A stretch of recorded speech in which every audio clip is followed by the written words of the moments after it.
Team ইন্ডিয়ার semifinal খেলার স্বপ্ন রূপ নিয়েছে জটিল সমীকরণে। সেমির আশা টিকিয়ে রাখতে পরবর্তী 2 ম্যাচ মাস্ট উইনিং গেম সূর্যকুমারদের। তবে নিজেদের জয়ের পাশাপাশি তাকিয়ে থাকতে হবে বাকি দলগুলোর জয় পরাজয়ের দিকেও।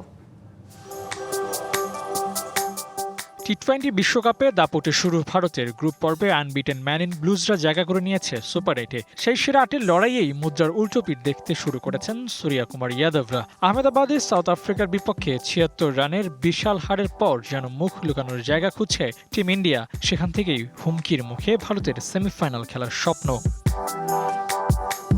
শুধু মার্করামদের বিপক্ষে হারিয়ে একমাত্র চিন্তার কারণ নয়, বর্তমান চ্যাম্পিয়নদের দুশ্চিন্তা বাড়িয়েছে প্রতিপক্ষরাও। সবশেষ জিম্বাবুয়েকে 107 রানের ব্যবধানে হারিয়ে টেবিলের 2-এ উঠে এসেছে উইন্ডিজ। সেখানে ভারতের অবস্থান এখন 3-এ। তাই সেমিফাইনালের আশা টিকিয়ে রাখতে নিজেদের জয়ের পাশাপাশি মেন ইন ব্লুজদের তাকিয়ে থাকতে হচ্ছে গ্রুপের অন্য দলগুলোর ফলাফলের দিকেও। সেমিফাইনালে জায়গা করে নিতে ভারতের সামনে রয়েছে বেশ কয়েকটি সমীকরণ। প্রথমত, জিম্বাবুয়ে এবং ওয়েস্ট ইন্ডিজের বিপক্ষে ম্যাচটি জিততেই হবে ভারতের। সাউথ আফ্রিকা যদি তাদের পরবর্তী 2 ম্যাচে জয় পায়, সেক্ষেত্রে গ্রুপের দ্বিতীয় দল হিসেবে সেমিফাইনালে জায়গা পাবে ভারত। বিকাশ পেমেন্টে 10,000 টাকার বেশি অফার। শপিং চলছে তো। তবে ভারত যদি শেষ ম্যাচে ওয়েস্ট ইন্ডিজের বিপক্ষে হারে, সেক্ষেত্রে এই 2 দলের পয়েন্ট ব্যবধান সমান থাকবে। তাই জিম্বাবুয়ের বিপক্ষে ম্যাচটা বড় ব্যবধানে জিততে হবে 2 বারের চ্যাম্পিয়নদের।